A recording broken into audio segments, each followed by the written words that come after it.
r/NoSleep. Posted by u/mrbeefthighs. I've been blind for nearly 30 years. When I was a child, I lived with my parents in a beautiful mountaintop cottage in Chattanooga, Tennessee. It wasn't a big house, but it was a paradise for a small child who loved the outdoors. I spent all my time out in the hills, baking in the summer sun.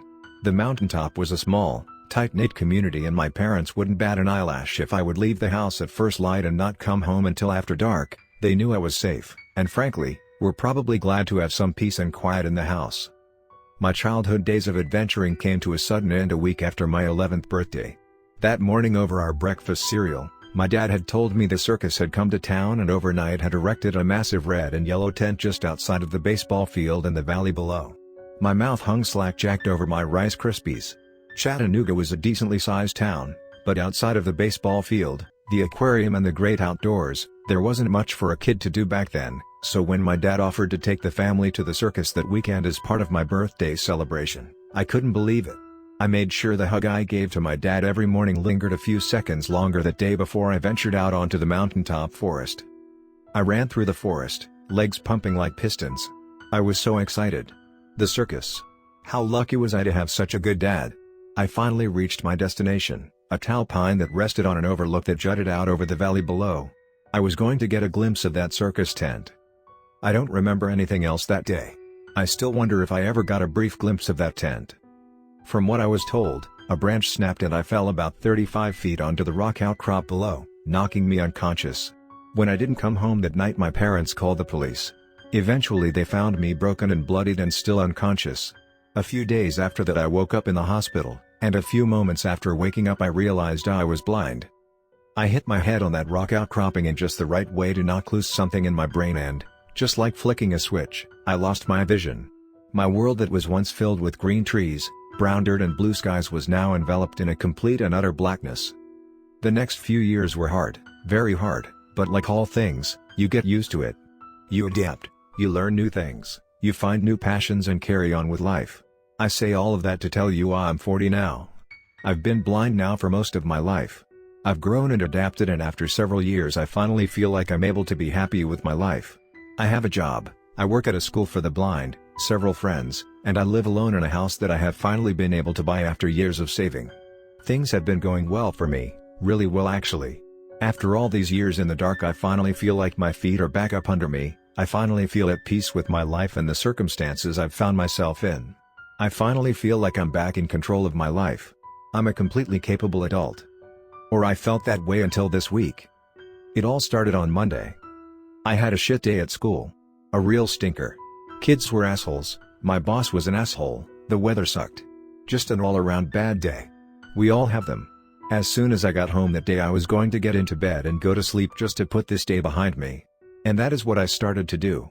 I walked in, drank a glass of water and crawled into bed, but it didn't feel right, something was off. I laid there for a few minutes when it hit me.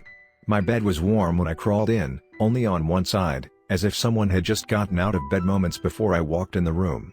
My mouth went dry and I laid in silence for several more minutes, listening. I decided I was just imagining things, got another glass of water and went to sleep. The next day, after work I came home and plopped down on the couch to watch TV. Yes, us blind folk do that sometimes. Some shows you really need eyes for, but with modern accessibility feature scenes are described for us.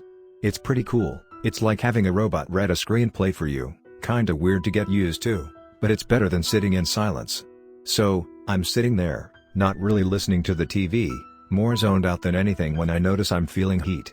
Nothing too intense, just a low steady heat is coming from my right side. It took me a minute to realize it was heat coming from a lamp on end table right next to me. I don't turn on lights in my house, ever. Why would I? I have lamps and light bulbs screwed into their sockets, but I never use them. Friends use them when they come over, but that's about it. I haven't had anyone over at my house for probably a month at that point, and I definitely would have noticed the heat from this lamp before now if it had been on that long. I sit in this spot next to it nearly every day. I turned off the lamp and put it behind me. I didn't have an explanation for it. But why worry myself, right? Full disclosure, besides being blind, I'm also an idiot. I listened to another episode of NCIS, microwaved some dinner and decided to head off to bed. I left the kitchen, took 4 steps down the hall as usual, turned to walk through my bedroom doorway and bam! Damn near broke my nose on the bedroom door. This is when I got a little bit freaked out. I never close my doors. I'm fucking blind and I live alone. I don't need the hassle of feeling for a doorknob every time I enter or leave a room. Someone had been in my house. I'm not going to lie to you, I was scared shitless. I haven't been that scared since the day I woke up in that hospital in Chattanooga knowing my entire life had just been changed. I pulled my cell phone out of my pocket to call 911 but my hands were shaking from the adrenaline and I dropped it. I heard the phone bounce off the carpet and hit the baseboards of the wall, so I dropped to my hands and knees and started feeling around for it. 5 seconds later I still hadn't found my phone. Had it bounced further away? I swear I heard it hit the baseboards right at my feet. I slowly expanded my search, crawling my way down the hallway, arms splayed out in front of me trying to scour as much of the carpeted floor as I could. Nothing. Tears were beginning to well up in my eyes. Lame, I know, but like I said, I was having a bad week and I was really scared. I sat for a moment, calmed myself, even my breathing out, and restarted my search. I only had a few square feet of space left to search, just the space in front of the laundry room door and the guest bedroom door. It wasn't a long hallway. I army crawled down the hall, scraping my arms across the carpet when the very tip of one of my fingers brushed up against a solid object in the middle of the carpet. Finally, I army crawled a few inches more and let my hand fall where I had felt something solid. There was nothing there.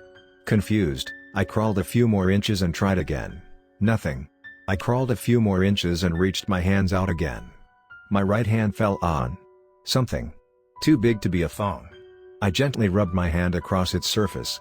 It felt cold and dry, almost fleshy. I realized what it was when it moved out from under my hand. I had grabbed someone's foot.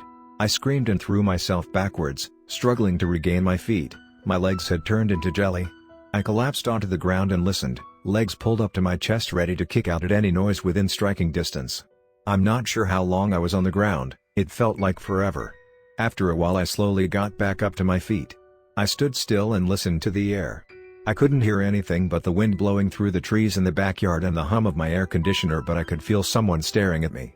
I knew that less than 15 feet from me someone was standing in the doorway of my guest room, barefoot and holding my phone. My mind conjured a head of wild hair, torn clothes and dirty hands that wrapped around the handle of a butcher knife. Slowly I backed away, feeling along the wall with my hand, searching for my bedroom door so I could place myself within my house and plan my escape. The air tasted electric and the silent house held an enormous tension that felt ready to explode. Any moment footsteps would launch themselves towards me from the hallway and I would feel a knife plunge deep into my chest or neck or useless fucking eyes. My breathing was getting heavy again. Was that my breathing? My mind was racing through the possible outcomes and ears were straining to pick up anything in the silence. Finally, my hand brushed against the door frame of my bedroom. My hand wrapped around the doorknob to steady myself and I used the next quarter second to formulate a plan in my head.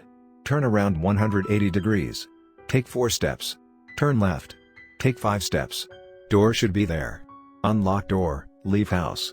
Stand in the middle of the street and scream my head off until a neighbor or a passerby stops to help me. Solid plan. Just as I was about to turn around to put my plan into action, I felt the doorknob to my room rotate under my hand and pull itself away from me, opening the door. I felt one hot, smelly breath on my face and I bolted. Turn 180 degrees. Take 4 steps. Turn left. Take 5 steps. Bam. I ran into the kitchen island. I was panicking. My strides were longer when I ran. Too bad I had never sprinted around my house before to learn what this would be like.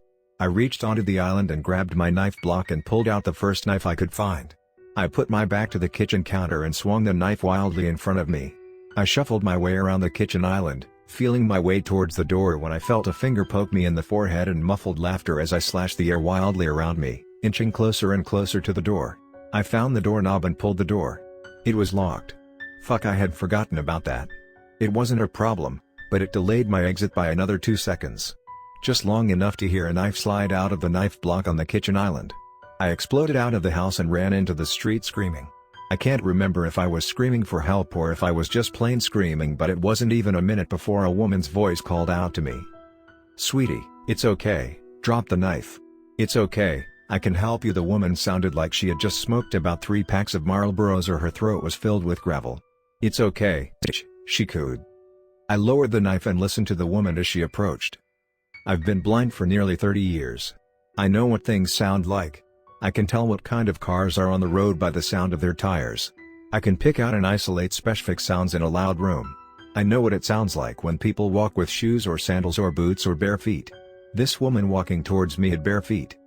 I started screaming again, slashing the knife wildly in all directions, and heard the woman scamper off back towards my house. In the end, one of my neighbors called the police. Not about my situation, but because there was a total psycho screaming and waving a knife wildly in the street outside her house. I don't blame her, either way it got the police here. They found 2 people in my house. They had been living in the guest room. I probably would have found them in there if I ever went in there. The police said they had probably been in there for about 2 weeks. A couple of meth heads looking for a place to squat and figured they could just live in the house of a blind guy, and as long as they were quiet, they wouldn't have any issues. I guess they just figured I would think my house was haunted or something. It makes me sick knowing these people were in there for so long, watching me from dark corners and laying in my bed. I'd probably walked right past them a few times or cooked myself dinner while they sat on my couch and watched me. Before I hit the post button on this, there is one more thing that I'm still a bit worried about. I'm typing all of this out through a dictation app. You know those apps where you just talk and your computer will type it out for you? They're essential for us blind folk. Anyway, I'm sitting here in my room talking this thing out, and I swear to God, in the breaks when I stop to think, those little pockets of time where my house returns to the deathly silence of a few nights ago, I swear, I can hear someone breathing in the room with me. I think the police might have missed one. I still don't think I'm alone in this house. You're not.